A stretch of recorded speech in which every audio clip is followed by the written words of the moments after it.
Welcome back to the Daily Edge special episode today.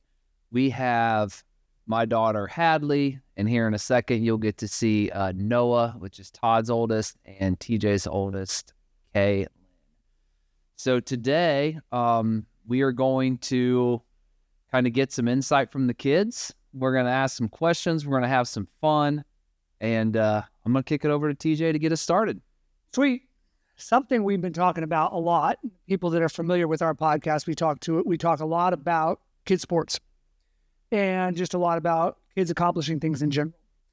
One of the things that we've recently thought about is positive versus negative reinforcement. So all three of you are heavily involved in sports, travel sports, whether it be soccer, running, basketball, whatever.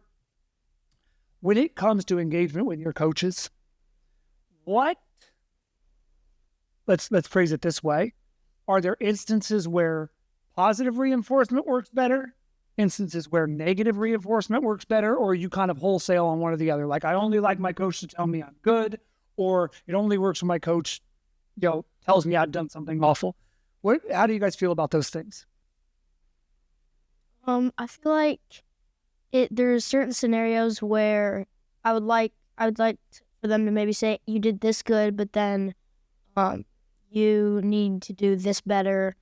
And so and for example, like in golf, like your backswing was good, but your front swing wasn't good enough. And so I feel like that's where there's kind of like a balance. Like, I usually don't like all positive or all negative. There's always kind of like a balance. So does that make you feel like if there's a balance, does that then make you feel like they're at least being honest? Yeah. Because you're not perfect? Yeah. Okay. Yeah, same with me. I like it when they tell me what I'm doing right and what I'm doing wrong. Is there anything, like, Hadley, is there anything specific that you don't respond to? Like if somebody starts screaming at you, do you just shut down? I get mad. And so normally if someone screams at me, I kind of take it out on the other team. Because that's just how I use my anger. So that works for you, maybe. Yeah, it's like sometimes Dad will scream on the sidelines. And he's like, I only do it because you get wound up. But She definitely gets wound up in those moments. What about from your parents? TJ asked the same question from coaches, but like, you get feedback from us, whether you want it or not sometimes. How do you guys interpret that? What things do you value that we say, and what things are you just like, don't ever say that again? I like more positives from parents rather than like, oh, you could have done this better, you could have done that better. I like leaving that to the coaches. I like coaches telling me how I can improve. I like parents telling me that I did good. But if I ask if I need to improve on anything, then I want like how I can improve. Yeah. I don't like it when my parents tell me what I could do better, unless it's in running, because I know you have experience with that. With soccer, I think you guys should just leave it to the coaches. Yeah, I feel like I like more negative feedback. Like, I don't.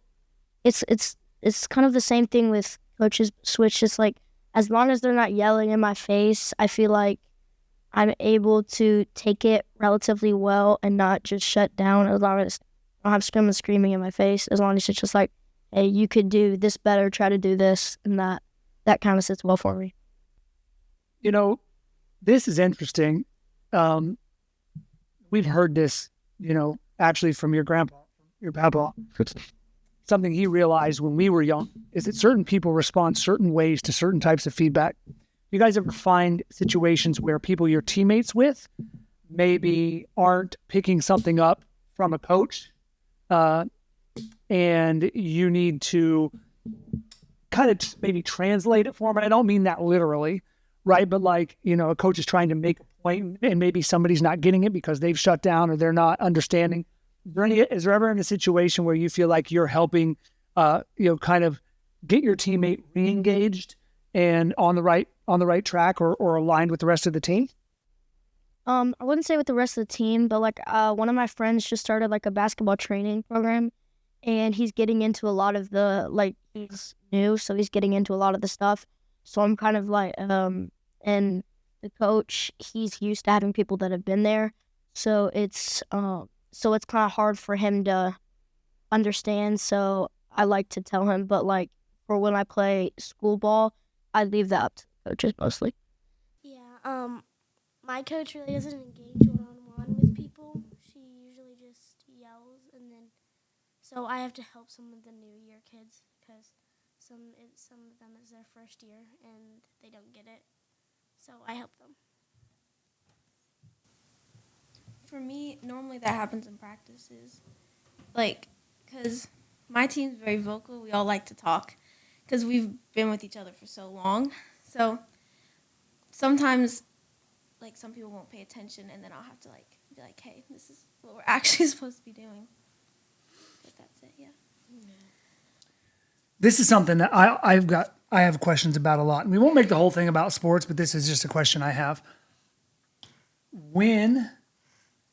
Is there a specific amount of pushing that you like or dislike? Meaning, like, I always feel self-conscious. I've told you this many a times about, hey, maybe you should go get your run in. And I know that there's times where that may be a little bit too much. Maybe it's your dad saying you need to go over to the course or whatever. What's the right balance there? Well, I feel like sometimes you've been better about it by only telling me like once or twice, because sometimes I like literally completely forget. But sometimes I know, and I'm thinking about when I'm gonna do it, and then sometimes you keep pushing me, but then I'm like, okay, then I'm just gonna go do it. But sometimes I literally forget, so I feel like maybe 2 or 3 times. If I'm not doing that, you can keep pushing on me because I have to get it done, and then I'll forget. For me, when Dad, you ever told me, like, oh, hey, get you running, you could do it, like, in the morning. Sometimes I like to just do everything on my own time because whenever I work out by myself or, like, run by myself without anyone telling me, I feel more accomplished. And so if I do things on my own time, then I just feel like I did more. I kind of agree with Kay in that there are certain times that I like to be pushed, and for, like you said, for my dad to push me and say, hey, especially in the summer, hey, you need to go out to the course, XYZ. But then other times where it's like, I know and I maybe want to go out later, or I've already gone and he's still pushing me. I don't like that. We are, as parents, we are obsessed with helping you guys achieve your full potential. So as a parent, you see potential in your kids. It's one of the few people in the world you want to actually be more successful than you. Like, I want my kids to be a better version of myself, go further, and so naturally, we're all brothers and wired to kind of get after it a little bit. And the tendency is maybe to push more than we should at times, right? So with that in mind, with our true goal is to say, hey, how can I help you reach your full potential in whatever that is? And I think we tend to try to push that in sports. Like, I want you to be the best soccer player, but maybe I don't take into fact that maybe that's not the highest thing on your list. How would you advise us as parents to help you hit your full potential, or at least understand what that could be? I feel like you could kind of just like tell me how I need to do better in my sports, but also not always worry about it because I know I have something like I have something more main, stuff like that. I feel like it's helpful when you just like remind us, like, hey, you should go do this, or XYZ. But like, I feel like there's a line where I feel like, yeah, I don't want to, like, don't, if there's like, if one of the kids sets a line, don't try to like push it and go over it. Yeah. I I do need reminders sometimes because I forget, and when you remind me, it actually kind of helps. But if I'm like still not doing it, then I'm gonna start. I just need more.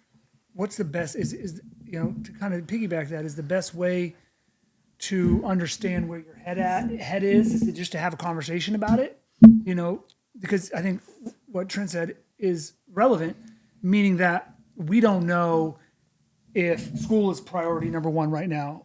I mean, and like he said, we want you to be the best at everything that you do: school, sports, socially, with your friends. We want everything to flourish, shine, whatever.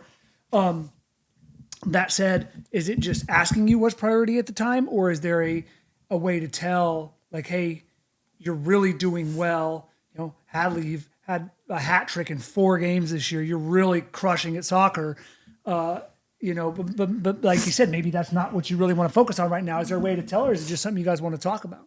Well, yeah, kind of like you said, just asking what's their top priority right now and seeing how you can help them in reminders and helping them how to do and helping them giving critiques and stuff they're doing right. Yeah, I would feel like kind of what.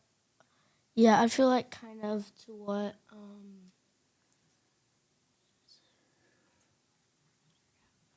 Well, like I think what we're trying to get to is, let's say that naturally we love to see our kids compete. We love to see our kids compete, and so we want to see you guys do well in sports. We want you to be competitive. We know that if you just work hard at something, that you guys all are talented and gifted enough that if you work hard at something, you're going to be good at it. And the truth is talent, and you probably heard your dad say this a ton, talent is it's a small portion of what it is, right? It's the discipline and the work ethic that's going to make you great at something. So here we are saying, hey, if you work hard at something, you're going to be in the top 90 percentile if you just work hard.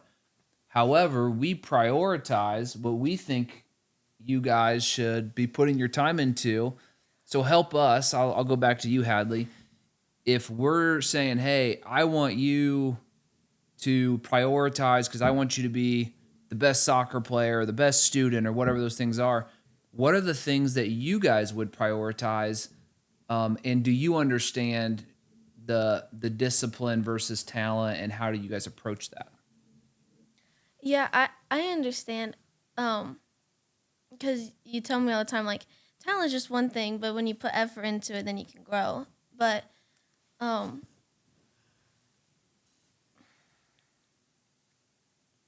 do you want me to answer this? Well, talk about this summer when you started running a mile a day. What did you learn? The more you do it, the easier it gets. When I first started, because we have this big hill, which was like the hardest part and still is the hardest part, but it's like easier to like overcome because you know you can do it. Which, yeah, makes it easier. What things do you prioritize in your life that are the most important to you? I prioritize my grades a little bit. Yeah, I do. Right now I prioritize singing right now, actually. I can't really do sports right now, but yeah, when I'm in sports, I just try and prioritize like my health, my fitness, and then school. That's my priority. Yeah, my priorities are my grades. My priorities are my grades and my sports, mostly running. Yeah, I feel like I kind of agree. I think definitely my number one priority is grades and school. But then definitely right under that is sports. So I don't think there's really not a ton of things either in between or like below that. It's mostly just those two.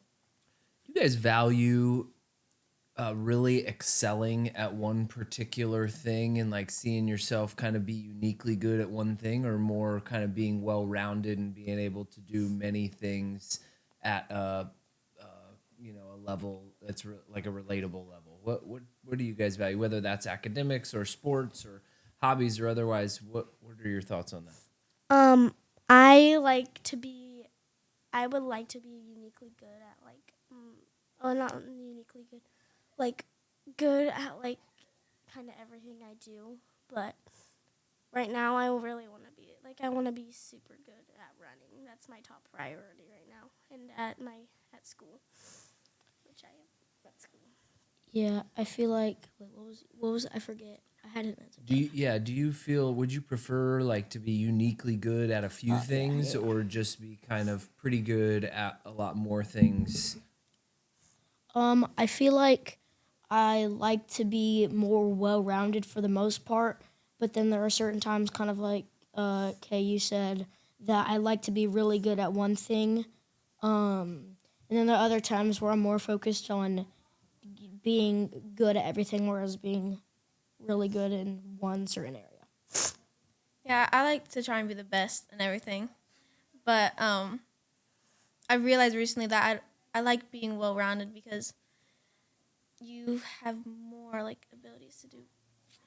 How do I phrase this? I like being well rounded because then you can be good at multiple things. But then when you have like that one unique thing that you can do, then like you can excel. And I feel like I enjoy like if it's like a sport, I like to really do it because then I know like what I'm doing and I can be good at it. What about Oh, I was going to say, yeah. One thing we haven't touched on yet: how important on a scale, and you don't have to scale it.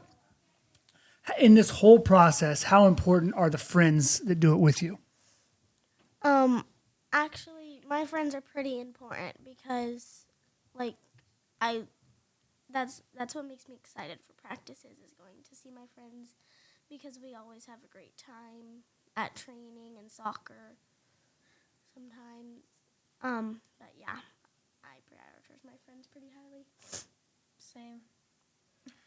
Yeah, I feel like there are a few things that that I really like to have my friends in. Like I really like, especially in school, certain classes. Like I'd like to have my friends in those. But and especially like during the summer, like when I go out to play golf, there's always a few friends that are there, and so that it doesn't make it really boring, and that I can go play with them. And yeah. So we've talked, and you guys have all mentioned school is one of your top priorities, and you all have heard us talk about AI, and you guys have experienced a little bit of AI, and that's changing probably what you guys might do when you get older. Have you guys thought about that at all, or is there anything that you have thought about AI? Have you used AI for anything school related? And have you thought about maybe career wise how that might impact what you guys eventually do? Well, I've never really used AI for school related things. I've used ChatGPT sometimes to help me on my math homework when you're out of town, or when because my mom is not very good at math. But yeah, when you're out of town, I sometimes ask ChatGPT how to help me. But we use like this magic school AI in school, and the teachers let us use it. And I don't know if I feel like AI is gonna start affecting more jobs because it's gonna start taking over, and then people are gonna start losing their jobs, and the economy is gonna decrease like that. Yeah, I feel like I haven't really thought about changing my job to AI, and I don't really use AI a ton in school. But like sometimes when I have certain like barriers or questions that aren't like Google, like they're deeper, I would use AI. But I haven't really thought about like jobs, like how jobs would affect. Like I've thought about it, like how it would affect other people's, but I haven't really thought about changing what I do because of AI. I use AI probably for research purposes because then you can like dig deep and ask the questions maybe Google won't answer. But for me, I don't think AI will change what I do in the future at all. What do you want to do in the future? None of you said that. If I can, I just want to be a mom. But if not, and I have to work. The only thing I've really thought of is a teacher. Yeah, I would want to be a mom, and there's also this one job that I've been wanting to do, and I've been thinking about it. It's a NICU nurse, where you help babies when they're right out of birth. I mean, I've probably had the same. I've always wanted to be some sort of professional athlete, and that really hasn't changed. I'll probably start thinking about like actual jobs more, like 8th grade, high school. Yeah. Did you have something else? Oh, I was just thinking, like, if like a dream job for me would be working at Disney World. A dream job for me would be becoming a professional runner. Yeah. But I have to work for that, and it doesn't just come naturally. Yep. What questions do you guys have for us? Can each of you think of a question that you want all three of us to answer?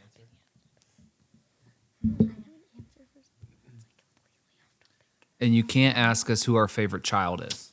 Hey, Dad, who's That your one's favorite off the child? You can be honest though. Wait, so this is like kind of off topic, but it's not a question, but it's kind of an answer.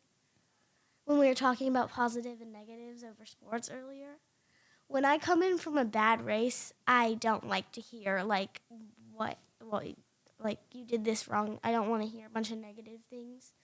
I want to hear like it's fine, but you didn't do this right. Like I remember state How many times did I do that this year? once. Once. I know, but it was terrible. I know. It was state, and I did really bad. Yeah, I kind of agree with Kay. I feel like after a bad round or a bad game, I don't like right after. I don't like to say, hey, you could have done this better. You could have done this. I like to be, hey, it's okay. You did this well. But then maybe hour, 2 hours, maybe a day later, say, hey, you might want to work on X, Y, Z, after watching your game or your round. I agree. I have a question. How are you so enthusiastic in the morning? In the morning, he's like, "Good morning, everyone. We're gonna have a good day today." Yeah, when we slept at your house, you were like, when I slept over at your house, you were like, "Good morning, everyone. This is a beautiful morning."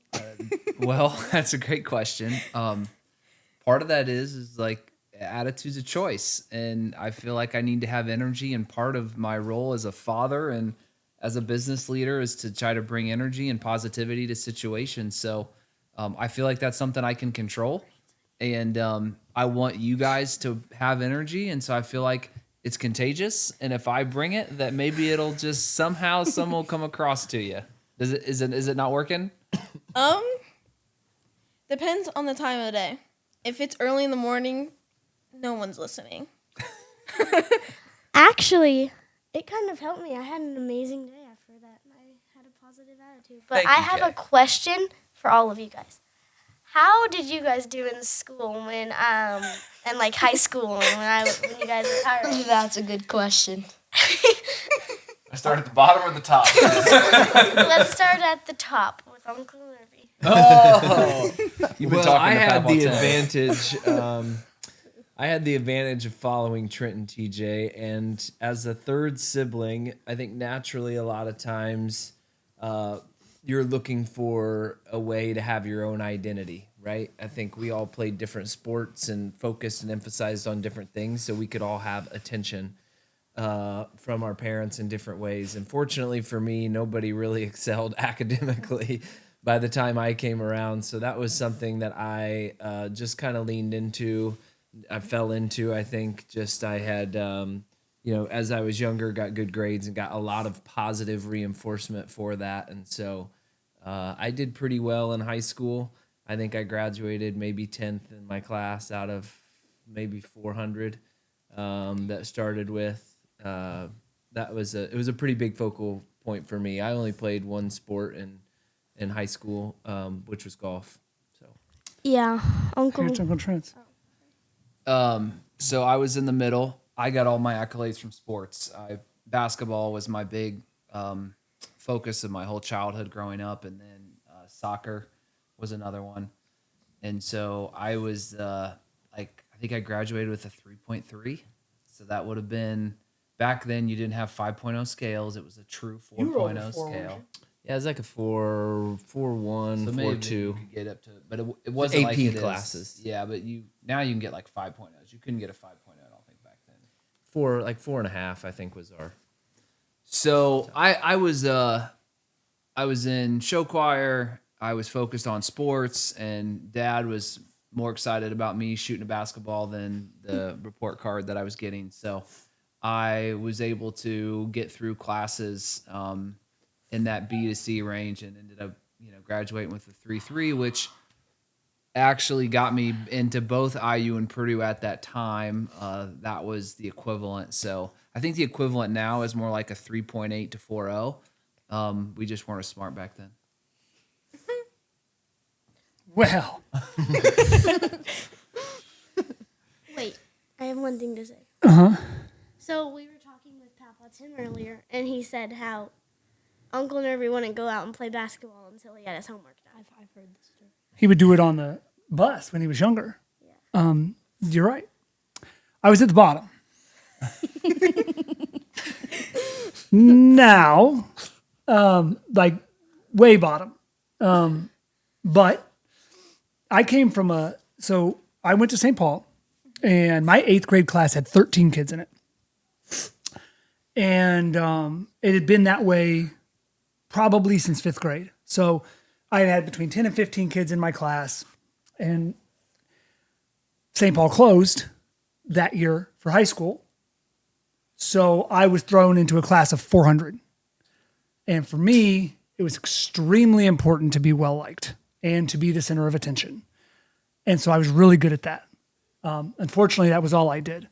Now, it helped me develop a skill set when it comes to people and building community and all of those things. I am not the example as it as it relates to. I took a different path as it relates to high school grades. I think I graduated with a 1.7. I barely graduated, like within credits. But here's some interesting things that you guys will find. So there is Book Smart, which Uncle Nervy applied himself and was incredible. TJ built probably one of the first 50 MP3 players in his car in high school. He took a computer. Back then all we had was a cassette tape. You had to put a cassette tape in. You had to rewind it when it was over. He took a big old tall speaker. He took the guts out. He put a motherboard, built the computer, put like 30,000 MP3 songs, and we were going to school, and we could play 30,000 different songs in the car in the 1990s. And that was completely unheard of. So TJ was very obsessive about things, and still is when he gets his mindset on something. It just wasn't school. So I think it's hard to tie, I'm coming to his defense a little bit. It's hard to tie intelligence to just I think whatever you're interested in is I think what you excel in. And so whether it's sports or it's school or it's weird things or being class clown, I think what you should learn from all this is where you put your time and energy, you're probably going to be decent at it. Have a plan. Question. Have a plan. That's a great point. I was obsessed with technology, building websites in 1994. There's a lot of other things we won't talk about on this podcast, but needless to say, it was hundreds of hours spent building computers, writing code, and ultimately led to being the first full-time hire in the service operations center at Microsoft, period. But that was because I was able to apply a passion to something. But I had to go a completely different route. I did a year and a half of college and then went and became one of the, again, early Microsoft certified systems engineers in the region. And that was due to putting a lot of time and effort and hard work into a specific passion. But yeah, boy, no, do not. I wonder how many B's do we have between the three of you? 0.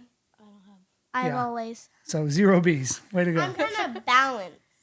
I had a good B. at my sport and I'm good at school. I have always. I'm an A Not surprised you guys all have it. Straight I'm really close to a B. I have like an 89.66 or something. Have you guys ever had a B in your life? I had a B. Yes. I had a B minus, and I had a B minus once. It was actually the other day, and I was stressing out so much that I had to go to Miss Wine, my social studies teacher. In the middle, it was like 4 minutes left of this thing we have in the day, and then I had to go to her, and I had to like beg for her to change my grade, but like I had to. These days? You could beg to get your grade changed? No, I had to fix all my assignments, and then I like sprinted to her room, and I was like, Miss Weinbauer, I did all this. I was so scared. I can't have anything under an A minus, or I'll freak out. I think the last time I ever had like a B on like the end of my report card was last quarter of 3rd grade. Yeah. Dang. But there was one time in 5th grade where she didn't give me enough work that I could get an A, so I considered it an A because then she just changed it and I was like, ooh, yeah. I think I'm very close to a B in language arts, but I got a better grade than my super smart friend the other day, and I was so proud of myself. I think I'm still at an A. She still hasn't changed my grade, but I stays the same. That actually brings up another question I have. So, let's talk about comparison. We call it the thief of joy on this podcast. But how do you guys navigate today with social media? And you guys see all these things. I don't know if you guys are on social media or not, but like comparing yourself to others. How do you do that? How do you process that? For social media, I don't, because I just don't see the need to.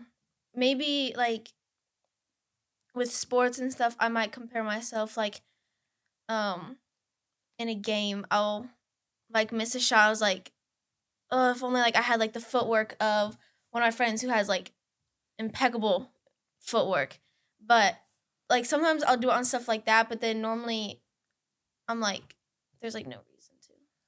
Yeah, I sometimes compare myself to faster girls or better girls. So when I'm at soccer, because I'm on the B team for soccer, and we practice with the A team, and I always compare myself like, oh, I could have been on their team, or oh, I need to work harder if I want to do that. Or in running, I compare myself to maybe one of my faster friends. Well, my faster friend, and yeah, I always compare myself to her. I feel like I'm not on social media at all, so I feel like I don't compare, especially but on social media, obviously. But I feel like in some scenarios, especially like in tournaments, I'm like I could have been there or I could have done this, and then like in golf tournaments and in basketball games, I'm like well, I could have made this or I could have done this. And then in school, I feel like there's not a ton of times where I'm comparing myself to anyone else. So I don't do that a ton. It's mostly in sports, just to try to get me to work harder. One thing that I always like compare myself to is my older brother Roman, because he'll get like good grades and he doesn't even have to work on his papers or like stuff like that. He'll be like, oh yeah, da da da da da da da da, and it's like, Roman, if only like he could have such good grades, but well, he actually does. But I'm like, Roman, I wish I could memorize stuff like that, like you. So that's one person I do. I'm the oldest, so I don't. I mean, there's sometimes I feel like Oliver is definitely more aggressive than me, so sometimes I try to be like him in that. But besides that, I don't really compare to any of my siblings because they're all younger than me. Yeah, one thing about the three of you in particular, and I'm not saying that this isn't the case with, there's 10 grandkids, but any of the other ones, the three of you all have a unique ability to kind of lock in and stay focused on goals. Hadley, you have a running streak that's gone on forever. Kay, you've done some pretty amazing things. Noah, I mean, you probably, I would say, hour-wise practice more than anybody. So what is it that contributes to you guys being able to do that on a consistent basis, staying engaged, staying locked in? What are some of the factors that you think contribute to that? Well, wanting to be like better, and like when I compare myself to someone, I want to be like them, so I work to do that. It's kind of weird. I don't feel like I just feel like I will go out and practice. Like I don't feel like I really think there's really not a big driver, but then there's some times where I don't want to do something or I don't like I don't want to go to a practice or go outside and play. So I feel like How do you get by that though? Like when you don't want to, like, is it just somebody forces you to go, or you just convince it's not that yourself? someone forces me. It's like my dad's like, "Hey, do you want to go?" And I'm just like, "Yeah, I could probably go." And I'll walk over. And then there's some times where my dad tries to push me and I still won't go. And then I'll just be like, "Well, I didn't go yesterday, so I gotta go today." For running with like the streak, one thing that like kept me going was I just kept thinking, what's the point of stopping? Like you already get so far, and it's like you know you can do it. What's the point of just stopping? Wait, I forgot what I was gonna say. What is your well? Do either of you have questions yet that you want to ask? If not, I'll keep going. I have one question. When will your work slow down? Is that for all of us or just me? Mostly you. That's a really good question. Well, I would say, what qualifies slow down? Like less weekends and less hours after 5 o'clock where you're on your computer doing work or at the office doing work. So why don't you just before I answer that, why don't you share your kind of perception or experience? How many evenings, is that a frequent thing, evenings and or weekends? Like how much time is your kind of perception that I'm spending working? Yeah, I feel like it's kind of going on a roller coaster. Like 4 or 5 years ago, it was he wasn't doing a ton, you weren't doing a ton, and then it kind of started to get up, especially like with Eternize, and Premium Logic kind of getting up and running. It's kind of gone. It went up for a little bit, but it's gotten better, but it's still up there. I feel like there's a lot of times where I'm like, "Hey, Dad, do you want to go to the gym or go outside to play golf in the summer?" And he's like, "No, I have to work." Or there's times that's mostly what I'm experiencing like on weekends and after school. I'm like, "Hey, do you want to go outside and rebound for me or do you want to go the country club that I go to? Do you want to go to Chatham?" And he's like, "No, I have to work." And so that's kind of what I'm experiencing. Yeah, so I would say it's probably I would say in the next year or two, I expect it to slow down considerably as Eternize gets off the ground. I think that's the big one. That is, just because I'm having to. I think that's an interesting thing about startup companies. If you guys ever start up a business, be mindful because you are the one that kind of has to do all the work at that size. If you join a larger company, a lot of times there are roles for different people to do different things. But when you're starting something up off the ground and you're kind of running it, you're doing all of it, and so that can be a little bit challenging. Yeah, I would say a year or two. I would say, um, you know, I have a little bit of a different perception, so it's interesting to hear.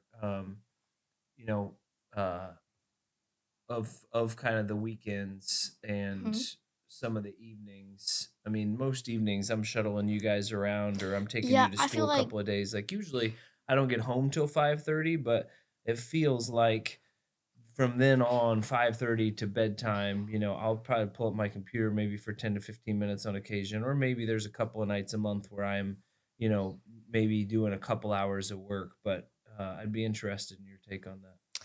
yeah, I feel like kind of what you said, like getting home 5:30. I feel like it's more like 6:30. Especially on And then like you have they yeah, I feel like I wouldn't say it's I feel like I'd say it's probably 10 plus days a month, and I feel like it's not 10 to 15. I feel like I feel like it's more probably like 30 an hour. Yeah. My dad used to work a lot when I was a kid. You were always gone. He was always gone. He was always on trips. And now you work a lot. You're always on meetings. Like whether you're taking me home from school, taking me to school, to practice, um, just in general, you're always like, I've been on the phone a lot more lately. yeah. He Definitely says like, I got a meeting at 12:30 at 1. I have one at 2. I have one at 3:30. I have one at 8. Like it's all the time. And I'm gone next week.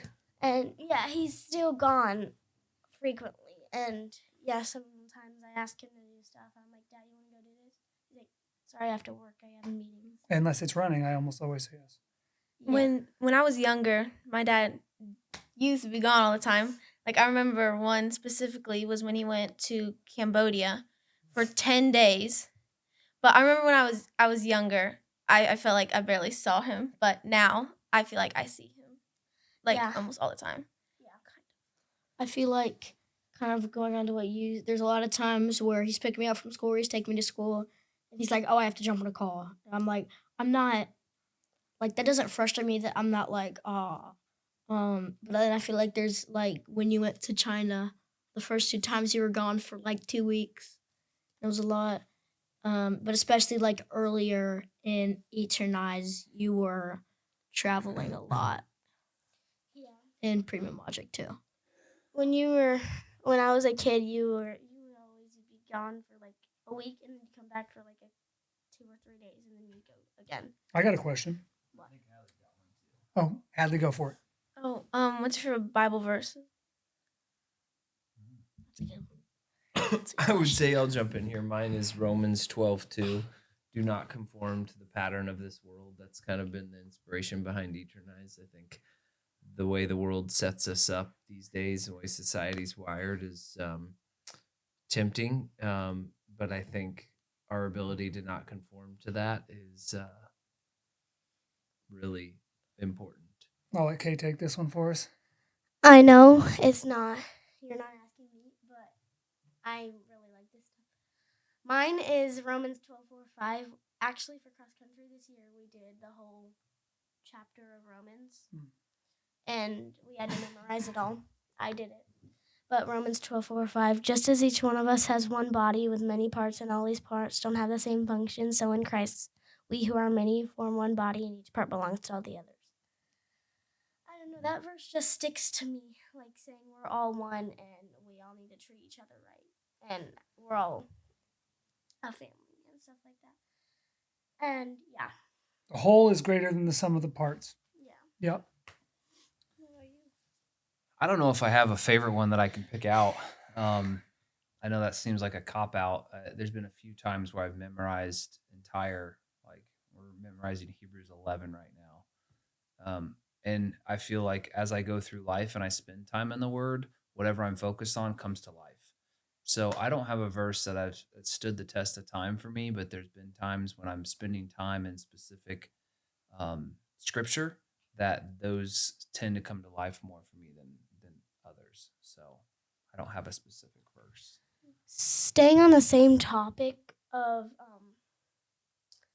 religion and Christianity and stuff like that, I feel like we need to start, our family as a whole needs to start going to church more. We used to go every single day, like every single weekend, every Yeah. Sunday, and now Yeah. we haven't done it as much. And I want to get to know the Lord more. Like I want to, and Yeah. that's why my friend actually, she's a huge Christian. Every time I go to her house, something just happens. I'm like, oh, I want to be more like her, and I want to know the Lord more. Yeah, I feel like my family has definitely done a better job like last year and this year going to church, but I feel like kind of like Kay said, especially I was at a Catholic school and then I left. I feel like it's been harder for me to kind of dig into the Bible and go to adoration and go to confession and do those things. Like I don't have a problem going to mass. And like I go to Sunday school, so I don't have a problem with that. But I feel like it's hard for me to do the other things besides those two. For me, I've been going to Catholic school my whole life, almost out of it, but like knowing Jesus and loving him like kind of has been engraved in me.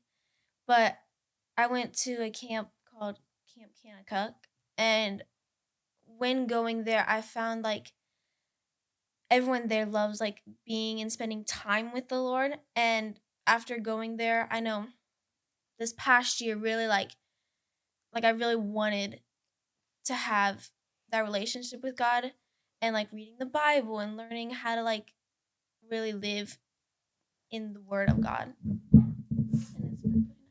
Do you have a favorite verse? Oh yeah, I do.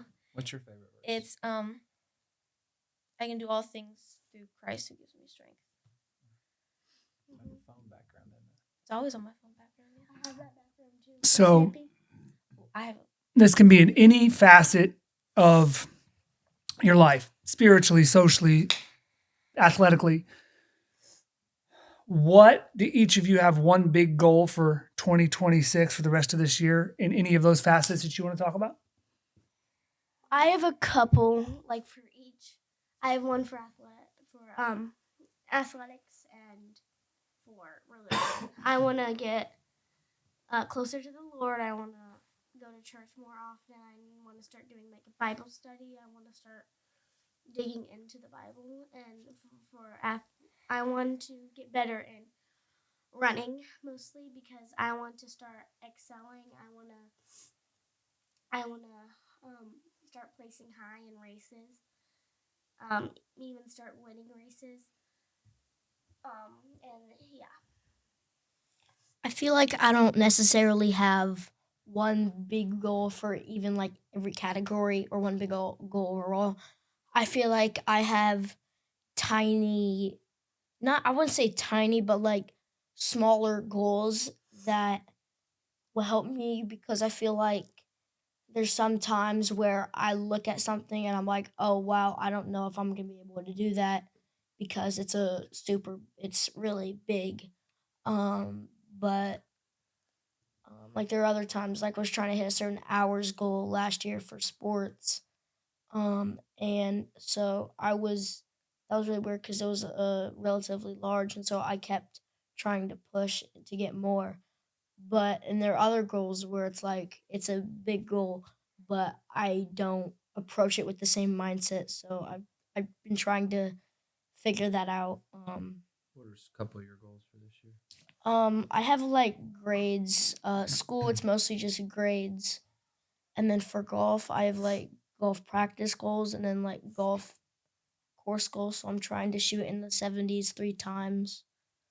And then I have like basketball. Basketball is kind of weird because there's not a ton of things I can track. Um, so I don't really have one for basketball, but I feel like there's a there's a good amount for golf. It's easier to track. I feel like. for me, like Noah said, I have like more like smaller goals than I do like really big ones. Um, I've been trying to think of some. Um, One that I like maybe running a bit more like more races. I think that would be fun. Um, Any particular races? Maybe. Anything you're willing to commit to on air? Possibly the ultra, possibly Which one? The full mow or prairie? the prairie. Prairie. Cause last year when Dad was doing it, it was just so fun and like I wanted to run, so I thought that was fun. But Yeah, I enjoy the prairie as well. I mean, last year I went pretty far, but I want to go even farther this year. And maybe Hadley and you can run together for some yards. Just don't leave me. Me leave you? I go super slow. I was going super slow when I ran with you, and you were like Well, yeah, but like you'd already been like running already. Yeah, I feel like I want to do prairie, but I feel like for me, running isn't one of my top priorities. Like I would like to, but I feel like it doesn't like it's not my one. Like kind of like I already said, like it would be nice if I was able to run 3, 4 plus yards at prairie, but I don't know how important. I mean, I guess I know how important that is, but it's not. It's not that important to me Yeah. to be able to run. Noah did a couple yards with me. Yeah, I think I Did went. one night. You went a night loop with me. That was I the think- only reason I did a night loop. I think I That did was. 2. I've already day talked to loops. my dad about this. How the night course is The night super course is boring. boring. But It's longer too. actually, No, it's not. It feels longer. It Right. does feel long. you have to put stuff on like this side of the course that makes people. Okay. I got a question for you guys. Mm-hmm. Best advice you've been given.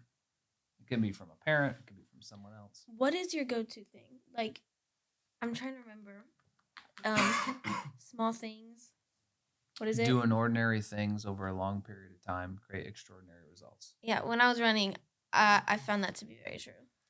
Yeah, I saw this quote on social media. It was like, if nothing was hard, everybody would do it. And that's like, nothing is really impossible. It's just going to be hard to do it. So that always sticks. Like, and if everything was easy, everyone would do it. Yeah, I feel like my dad has definitely been the motivator for almost everything that I do. But like he likes to send me quotes sometimes. But I feel like I don't really have one big advice. It just he sends me little things that just keep me going and keep me trying to get better. And so that's why I look to him for a lot of like when I have a challenge, I look to him. Yeah, my dad helps me too. He gives me like advice on running because he's very experienced in that stuff. Which and when he gives me advice, it keeps me going, and it makes this is kind of off topic, but I've been getting like these random like mood swings. Like one day I just want to go to practice and work like super hard, and it's just with running, not with soccer. But yeah, I get like, oh, I want to work super, super hard. Something that also helps me during running is when I like finishing first. I'm not like when we're doing workouts and we do partners. I'm not like losing. That's why. Okay. That So was completely off topic. Sorry. that's okay. So you guys may be watching this in 10 years and 20 years, maybe 30 years with your kids. What's something you're like, man, I wish I would have asked my dad? Or is there anything else that you'd want to cover, like one of your favorite things? Or is there anything else you'd want to capture today? What is your favorite memory of running? Oh goodness. 'Cause Of I've me seen- personally? Yeah, like I've seen pictures on your thing with you, Uncle Trent, and Uncle Nathan. I think there's probably two that stick out. One would be Boston with those two. I mean, there's just, and it's up there. It's the worst weather year in the history of the Boston Marathon, and there's so much around that. It was extremely difficult to find each other. We spent 2 hours looking for each other to start the race. And we finished in, I think it was Trent's PR. And it was absolutely off the charts. It would be that in Vol State, which was the run across Tennessee. Those would be my two personal experiences. Yeah. For me, yeah, Boston was pretty special once we found Todd. That was going to be a disaster. Some of mine have been as a spectator. When I watched you guys run the marathon, I was pretty emotional the first time, 2012, I think. Watching TJ fight shin splints and come back and run 170 miles and finish Ball State was like one of the most mentally like impressive things I think I've ever seen. But there's been a lot of, I think the cool thing about running is there's just so many great journeys with so many people, and it's just as much fun to be the runner as it is the pacer. John Faust breaking 5 hours and then turn on next year breaking 4 hours. Some of the Ragnars have been unbelievable, Coasts. winning gold by X seconds and running in a trail which turned into a river in the middle of the night. Like it's seems like every time we go to compete, something epic happens. That A lot first of, to the coast is pretty wild. a lot of great memories. I have a Yeah, I have a question for you. What's your kind of like I said? What's your favorite memory, but not like with a certain sport, like with like your brothers or your parents, or like with me and or mom. Just what's your favorite memory overall, basically? Favorite memory in life? Mm-hmm. That's what you're saying. Basically. Gosh, that's really hard. Can we come back to that in just a minute? Sure. That's a big one. Can I, Dad? What is your favorite memory with me? With you? Yeah, with me. I'm curious. Oh man, you guys asked the tough ones. Again, there's so many memories. You stepping in and running with me. You ran 4 yards, I think, cold turkey. At Prairie was super awesome. Uh, gosh, the memories with you and Eden and Roman skiing on the mountain this last year when it was just us and we were ripping down it together. Um, and then I would have to go back through some of my pictures to remember. I mean, and then sports, like just seeing you. I think my favorite memory with you and like a couple other girls was we did a daddy daughter date with a couple other girls and we had like a whole limo and we went to go eat. We were all in dresses and Oh, I yeah. really like that memory. Yeah, Dad, what's your favorite memory with me?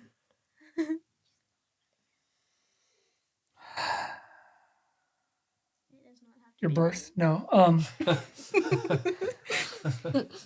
Probably. It's not if it doesn't have to be running. I mean, there have been there's those are the only ones where it's just us typically. So like some of the state tournaments going or nationals, like those are always fun. I feel like one of my favorite memories with you, not running related, was when I was at the hospital and I remember us playing that strawberry shortcake match. Oh, that was fun. When I was all wrapped up and we were going to like the Claire's inside of the mall and and we were playing on like the little things. Colorado trip. Yep, that was fun. Yeah, if I just your favorite one, I'll just stick with what everyone's doing. The favorite memory of us probably going to Boston together. Oh yeah, And that you. was definitely fun. Yeah, you being there to be able to watch that and then hand me my water bottle and my gels and stuff at that was and then we checked out Boston for a couple of days, went to that That Celtics was- game. Oh yeah, that was fun. I feel like I would like to go see my dad run Boston, but he's never taken me. I haven't run it very often. Yeah. Where do you What? feel most happy? Like joy. Man, you're deep, girl. Yeah, I'm 14 now. Where do I feel most joy? I guess a couple of places. I love being with my family. I love when we travel together, and I told you guys this. I love when we go to concerts together. 'Cause it's just- Actually? yeah, it's just so much fun because we love music. But I love to travel with you guys and be on vacation. I do love work. I do find joy in solving problems, and I don't know. I think my favorite is when we get with mom's side of the family and like we go to Pizza Shack. Pizza Shack, favorite memory? Yeah, I always like going there because then they say the funniest stories ever. My favorite place I find joy in is when we all meet up here. I remember one Easter, it was all of us, including Mimi. It was before Mimi passed, and that was like my favorite. That was so fun, and it was like my favorite memory. Yeah, kind of like what Kay said. I always love when like all of our families get together, and then especially like on my dad's side, because on my mom's side, it's just she has one sister, and then they have my mom's side. She has one sister, and they have one friend, and they have one kid. So and he's like, I think he's like 1.5, or he's might be 2 now. I don't know, but he doesn't understand. So it's really fun to get together. Whether it's here or at your lake house for Christmas, or whatever. It's really, It's a blast. yeah. Yeah. I don't necessarily dislike my mom's side of the family. It's just like They're there's- 3,000 miles away. They're yeah, but it's actually quite fun over there too because I like going on the boats with Kaylee, but my mom has two sisters, but only one of them has kids, and none of them are my age. I mean, I'm kind of close to my cousin Tyson, but he's like a year older than me. He's like 13. Okay, one last question. Your favorite and least favorite thing about your dad. Okay. What is it? Favorite and least favorite My thing about your favorite thing about my dad is he will always say yes to me. Like you'll say no to me sometimes, but you're always like you always whenever my friends are over and it's like kind of like we're getting bored and I can see that they're bored. I'm like, Dad, can you take us to a store? And you're like, yeah. But my least favorite thing is how you dress. I've been talking. And I'm doing the right thing then. It's just see, like you Okay. don't dress very casually. No, I don't. You dress I'm just like a very- cartoon character. I wear the same thing every day. Anyways, I feel like the favorite thing about my dad is how encouraging he is of me, and he's my main supporter. But he also he pushes me, but he also helps me with a lot of things, and so I really like that. But I feel like my least favorite thing is, I said this probably for the past 5+ years, is how much you work. So that's This is hard.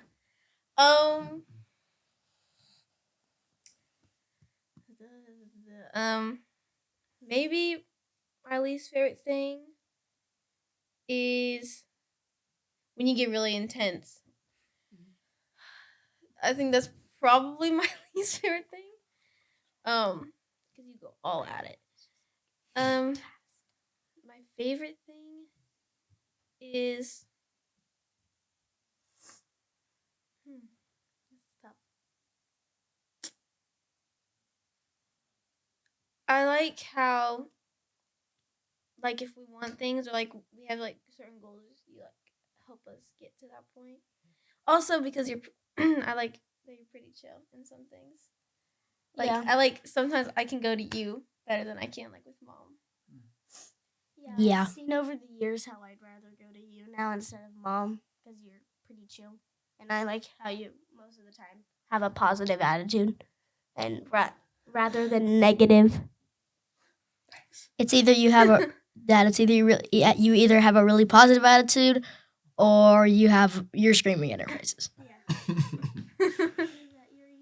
Only when it's warranted, right? Or you're like, okay, guys, so today we're gonna be doing this, or you're screaming in our faces. that's all good. All Oh, right. you're not screaming Well- in our faces. You just Yeah. Clearly, all of us dads probably need to go to therapy now. No, this is really good. I think what I really loved about this is you guys kind of showed all different sides. I mean, there's the athletic side. You guys talked about the spiritual side, and that we spend a lot of time talking about that. That's a big part of our lives, and it was great to have all of you on today. And thanks for sharing. And that's a wrap. Yeah, how long has this been?